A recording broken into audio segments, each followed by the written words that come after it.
오늘 본문을 보면 사도 바울이 사역하던 그때 당시 초대교회에도 이런 문제가 있었던 모양입니다. 결혼 문제로 교회 안에서 생각이 갈라지고 다툼이 일어났거나, 다툼까지는 아니더라도 결혼에 대해서 문제가 생겨서 그것이 고민이 되어서 사도 바울에게 답을 구했던 것이죠.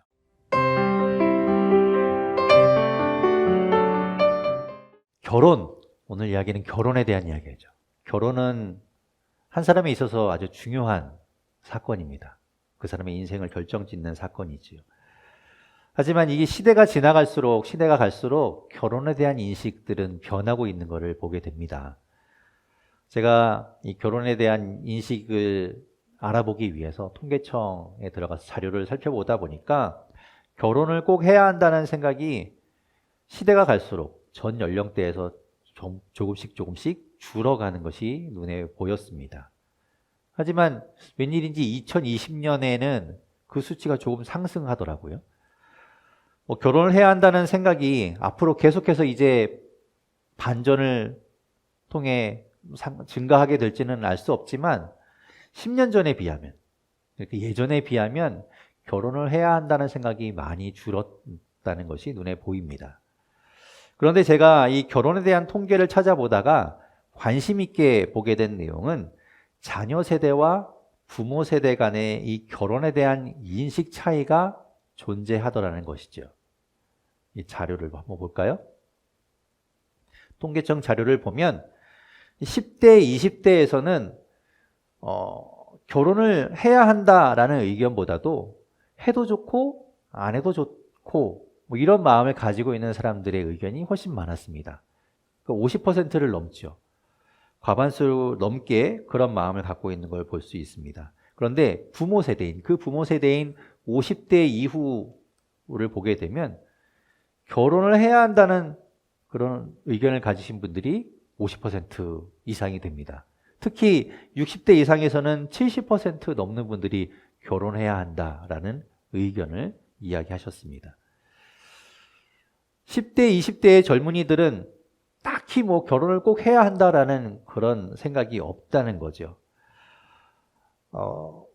사회가 점점 이렇게 모습들을 보면 그런 것들이 좀 이해되기도 합니다. 불안정하니까 자신 하나 돌보기도 어려운 시대라는 것이 느껴지니까 결혼도 꺼리게 되겠죠. 예전에 우리나라가 IMF 사태를 겪기 전에는 취업하기도 좀 수월했고, 물론 다 취업한 건 아니지만 조금 수월했고, 한번 취업을 하게 되면 그 다음부터는 안정된 삶이 보장되는 것처럼 느껴졌습니다. 그래서 대학을 졸업하고 또 취업을 하고 그러고 나면 그 다음 단계는 이제 결혼을 하는 것으로 단계가 나아갔었지요.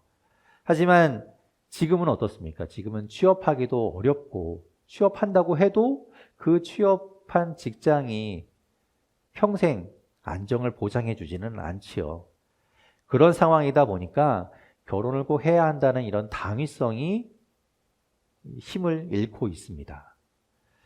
이렇게 자녀 세대와 부모 세대의 이 결혼에 대한 인식이 차이가 나니까 갈등이 생길 수밖에 없겠죠.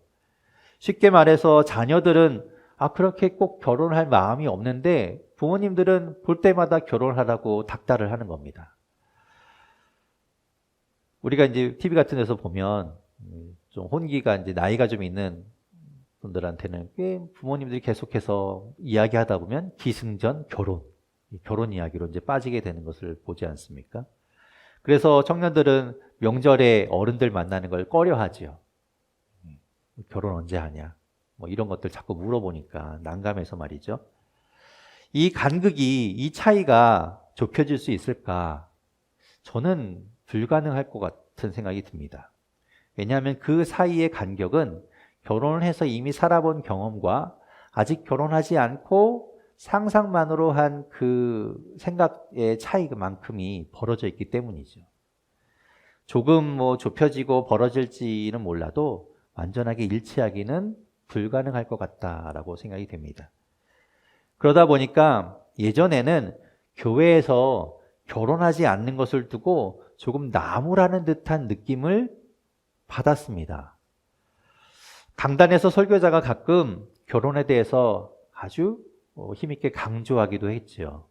그 대표적인 본문이 창세기 2장 18절 말씀입니다. 제가 읽어보겠습니다. 여호와 하나님이 이르시되 사람이 혼자 사는 것이 좋지 아니하니 내가 그를 위하여 돕는 배필을 지으리라 하시니라. 하나님이 말씀하셨죠. 하나님이 혼자 있는 것이 별로 좋지 않다. 그렇게 말씀하신 것이죠. 그러니까 그 말씀에 비추어서 결혼해야 한다. 결혼을 하는 것이 성경적이다 라고 말했던 겁니다. 또 창세기 1장 28절에서도 중요한 하나님의 사명이 있었습니다. 하나님이 그들에게 복을 주시며 하나님이 그들에게 이르시되 생육하고 번성하여 땅에 충만하라. 땅을 정복하라. 바다의 물고기와 하늘의 새와 땅에 움직이는 모든 생물을 다스리라 하시니라. 생육하고 번성하라고 하셨습니다. 그러면 혼자 있어서만은 불가능하죠. 생육하고 번성할 수가 없으니까요. 그래서 결혼해야 한다. 그것이 하나님께서 주신 사명을 이루는 길이다. 이렇게 이야기했습니다. 그러니 결혼하지 않으면 하나님 말씀 듣지 않는 것이죠. 하나님 사명을 따르지 않는 겁니다. 그래서 결혼하지 않는 것, 결혼할 마음이 없는 것이 자꾸만 죄책감 들게 했습니다. 아무래도 그 뒤 배경에는 결혼과 출산을 장려하는 어른들의 생각이 반영되었기 때문일 거라고 생각됩니다. 장로님과 권사님들이 목사님한테 요청하는 거죠. 목사님, 우리 애들과 통 결혼할 마음이 없는 것 같아요.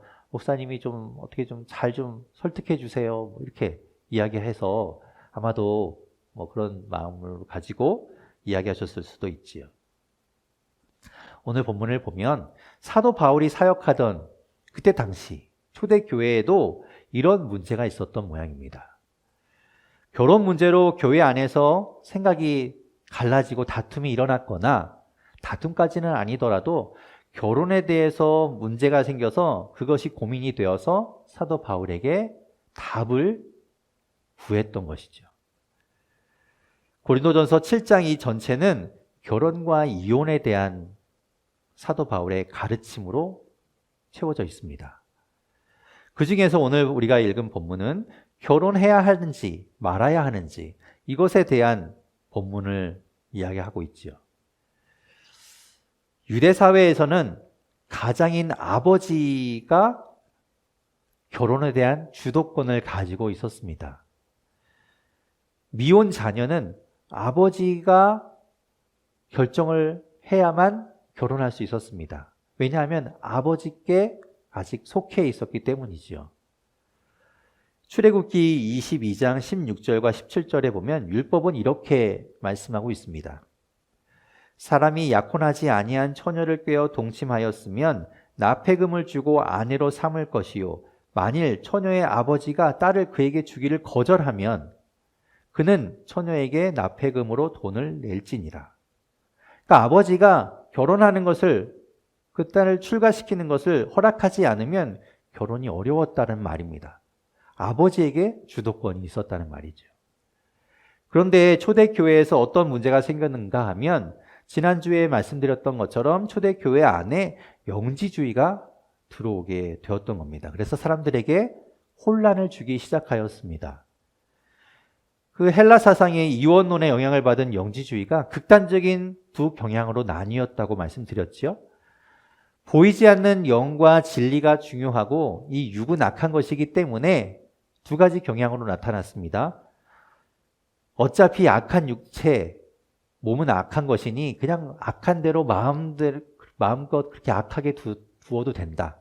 그런 방종으로 나타나고 그 반대는 이 육체는 아무래도 상관없고 신경 쓸 것이 아니니 금욕하게 되는 육체를 위해서 뭔가 하지 않아도 되는 않아야 한다고 생각하는 금욕으로 흘러가게 되었다는 것이죠. 지난주에 다루었던 이 성적인 문제는 방종으로 생긴 문제라면 오늘 이야기하는 이 결혼하지 않는 것에 대한 이야기는 금욕에 따른 문제가 되는 겁니다. 그렇게 두 가지 이 교회 안에 그런 영지주의의 영향을 받은 사람들끼리 이런 문제들이 자꾸만 생기게 된 것이지요. 그 아버지가 주도권을 가지고 있어서 결혼을 이야기하는데 당사자는 정작 결혼할 마음이 없어서 그걸 거부하는 겁니다. 그래서 서로 이제 이 의견이 충돌되고 골치가 아픈 문제가 생긴 겁니다. 사도 바울은 그에 대해서 어떻게 답을 해주는가? 오늘 본문 25절에서 27절 말씀에 이렇게 이야기합니다. 우리 같이 25절부터 27절 말씀 읽어보겠습니다. 시작. 처녀에 대하여는 내가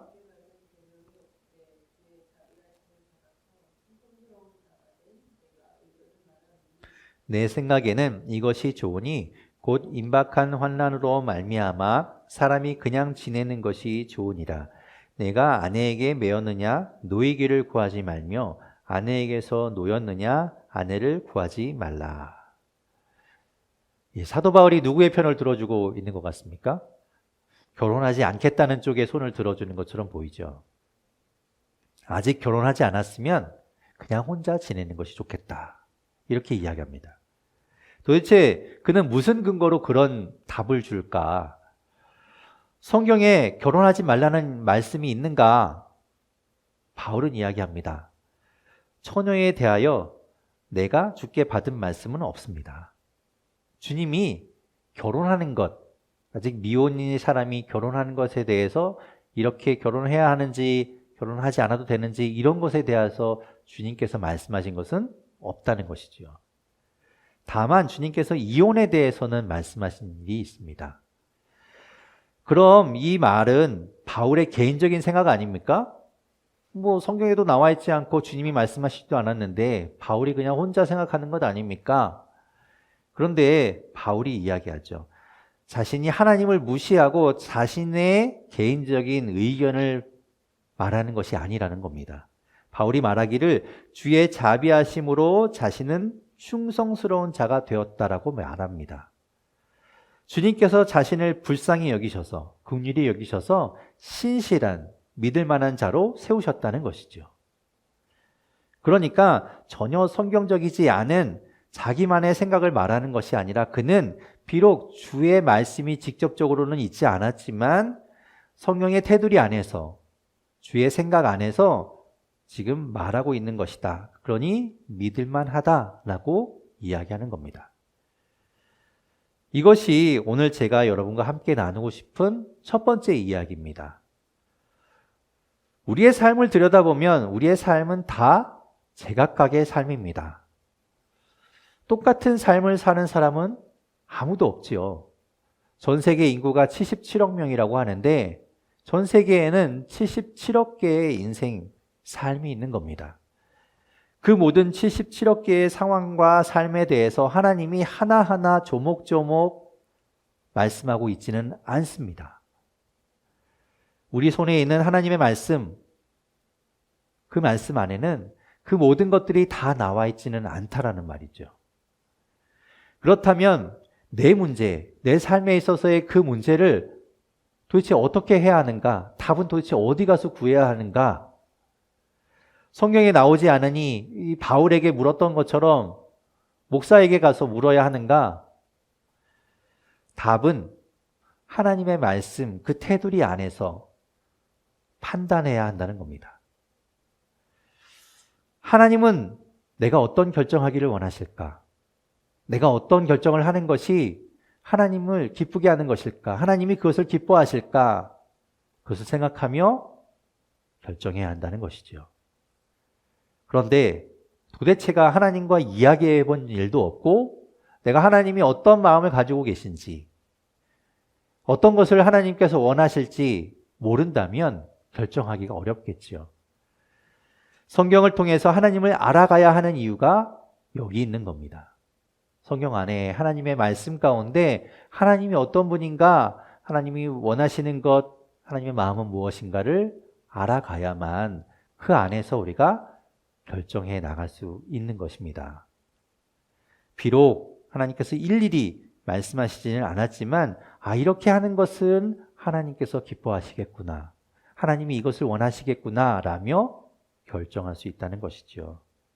그렇다면 바울은 제가 앞에서 아까 읽었던 말씀인 창세기 2장 18절에서 하나님께서 분명하게 혼자 있는 것이 좋지 않다라고 말씀하셨는데 왜 그것과 반대로 혼자 지내라고 답을 주고 있을까요?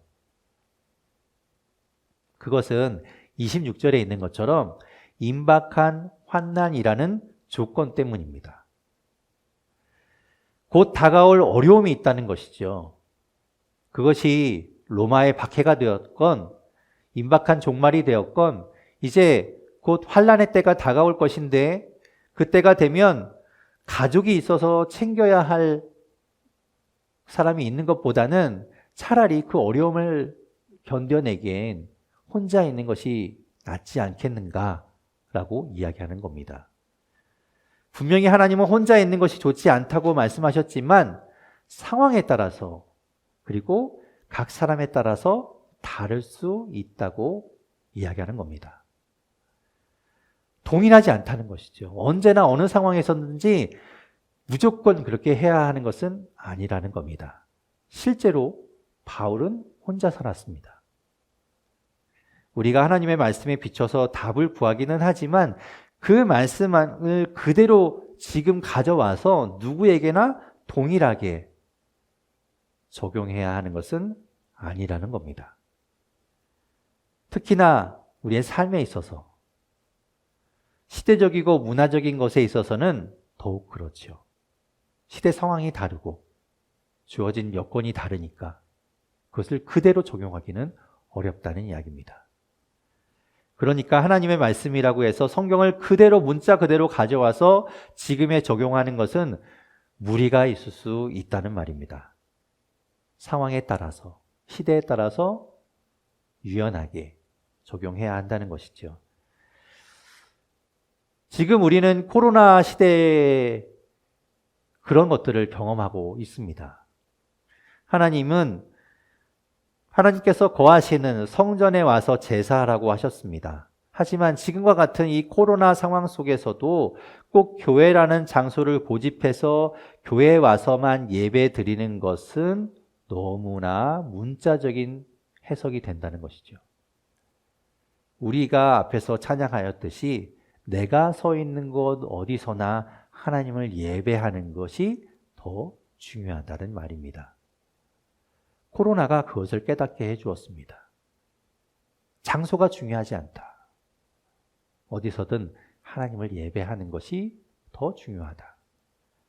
바울이 말하는 것은 상황에 따라서 그리고 각 사람에 따라서 결혼하지 않고 혼자 있는 것이 나을 수 있다는 것이지 무조건 혼자 있으라고 말하는 것도 아닙니다.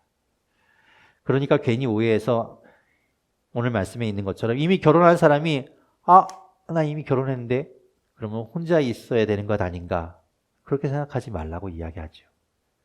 27절에 표현이 매이고 놓이고라고 번역이 되어 있어서 혹시나 그것 때문에 기분 나빠하지는 마십시오. 아내에게 매였다, 아내에게 놓였다 이런 표현 때문에 그것이 기분 나쁘실 수도 있겠지만 바울이 이야기하려는 것은 아내가 있느냐 없느냐의 경우를 말하려는 그 표현인 것이지 아내가 있어서 억압당하고 자유를 박탈당하고 이런 내용은 아닙니다. 바울은 결혼에 대한 이 이야기의 결론을 28절에서 이렇게 이야기합니다. 28절 말씀 같이 읽어보겠습니다. 시작. 그러나 장가가도 죄짓는 것이 아니요 처녀가 시집가도 죄짓는 것이 아니로되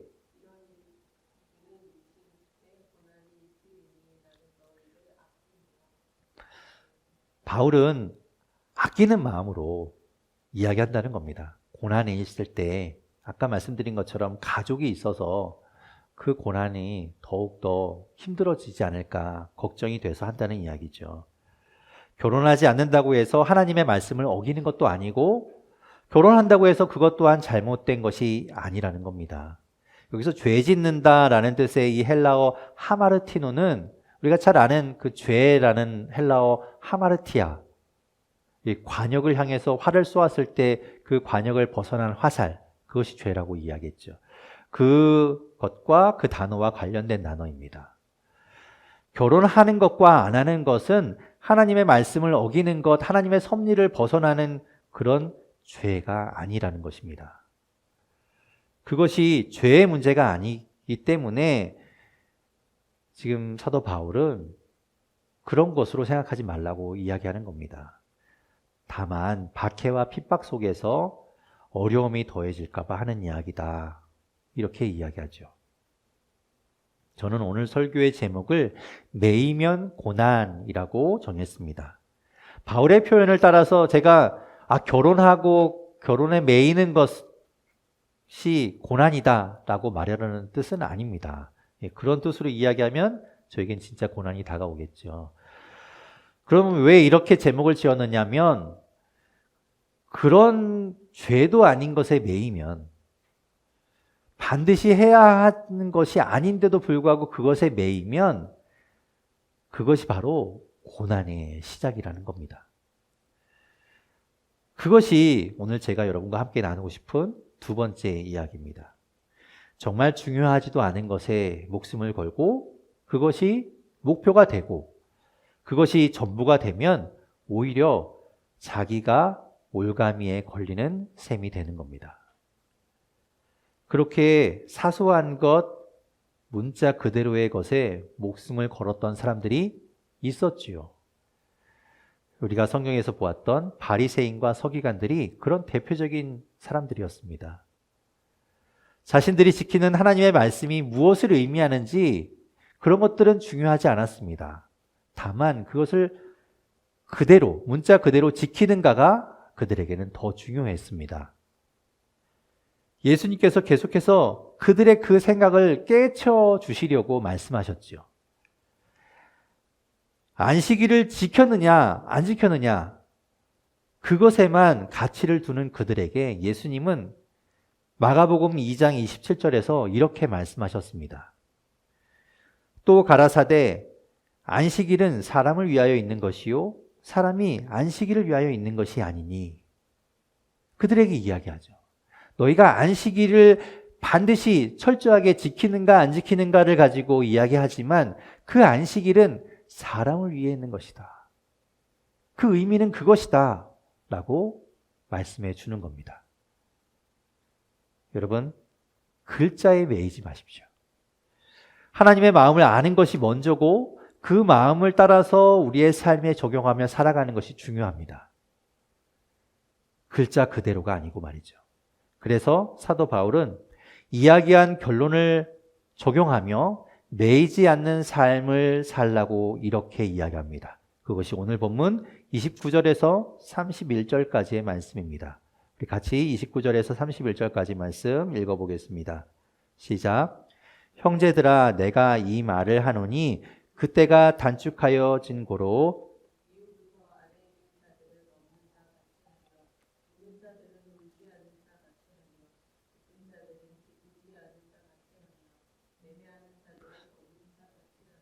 세상 물건을 쓰는 자들은 다 쓰지 못하는 자같이 하라.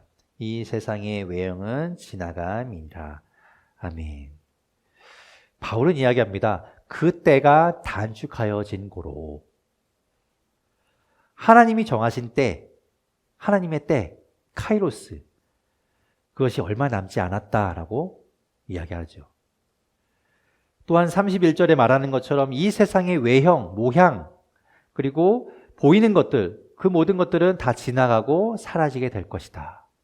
이렇게 말합니다. 그렇기 때문에 그것을 알고 살아가는 사람은 이 땅의 것, 보이는 것, 외향적인 것, 그 겉으로 드러난 것에 매이지 않아야 한다라고 말하는 겁니다.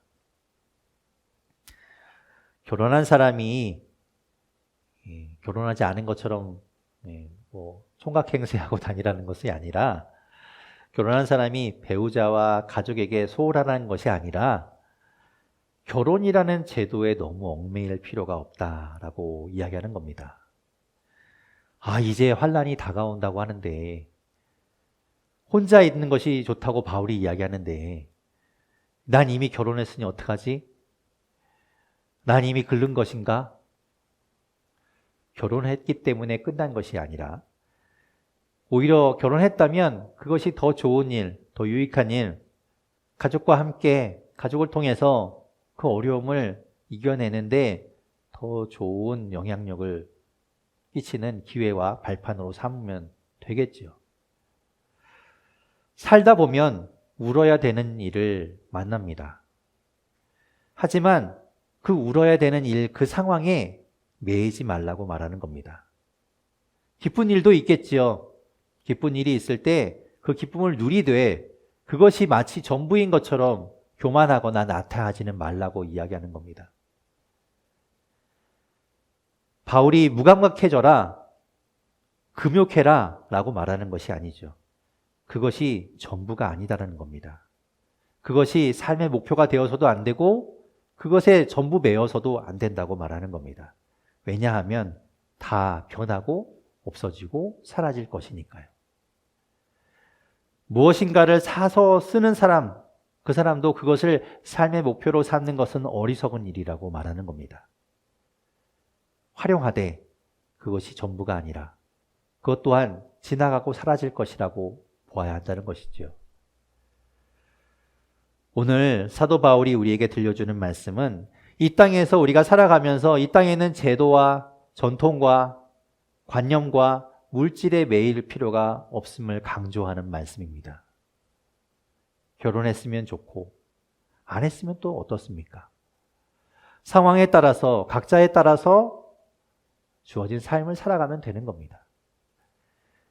슬프고 힘든 일이 있으면 그것이 전부가 아니기에 포기하거나 용기를 잃지 마십시오. 지나갈 겁니다. 기쁘고 좋은 일이 있을 때 그것 때문에 실족하지 마십시오. 그것도 지나갈 겁니다. 이 땅의 것을 소유하고 더 많이 누리는 것에 삶의 목표를 두지 마십시오. 그것들에 매인다면 우리의 삶은 고난이 될 겁니다. 사도 바울은 빌립보서 4장 11절에서 13절까지의 말씀에 이렇게 이야기하고 있습니다. 제가 읽어보겠습니다. 내가 궁핍함으로 말하는 것이 아니라 어떠한 형편에든지 내가 자족하기를 배웠노니 내가 비천에 처할 줄도 알고 풍부에 처할 줄도 알아 모든 일에 배부르며 배고픔과 풍부와 궁핍에도 일체의 비결을 배웠노라. 내게 능력 주시는 자 안에서 내가 모든 것을 할 수 있느니라. 아멘. 궁핍해야 한다. 궁핍할 정도로 절제하면서 살아가는 것이 옳은 것이다. 이런 말이 아니지요. 궁핍하다고 해서 불평하거나 그것을 자족하며 그냥 포기하고 받아들이라는 말도 아닙니다. 물론 풍부하면 좋죠. 하지만 풍부하지 못하고 궁핍하다고 해서 낙심하지 말라는 겁니다. 지나갈 것이니까요. 바울도 자비량으로 열심히 천막 만드는 일을 하면서 생활비를 벌었습니다.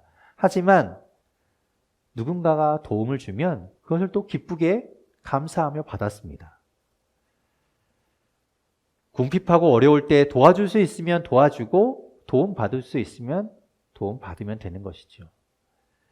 슬프고 어려운 사람 옆에서 위로해주고 다시 힘을 낼 수 있도록 지켜봐주면 되는 겁니다. 우리는 오늘 말씀에서 두 가지 매이지 않기를 바랍니다. 첫 번째, 하나님의 말씀, 글자 그대로에 매이지 않기를 바랍니다. 각 사람의 상황을 무시하고 누구에게나 동일하게 말씀을 적용하는 것, 폭력적인 겁니다. 오히려 위험한 일이죠. 또 두 번째, 지금의 상황에 매이지 마십시오. 지금 내가 겪고 있는 이 상황이 전부가 아니고 지나갈 것이기에 좌절하지도 말고 나태하지도 말고 교만하지도 말고 겸손하게 살아가야 하는 겁니다. 모든 것들은 다 지나갈 겁니다. 모든 것들은 다 사라질 겁니다. 하지만 주님은 영원하시죠. 그 모든 사라져갈 것들에 매이지 않는 우리 모두가 되기를 주님의 이름으로 축원합니다.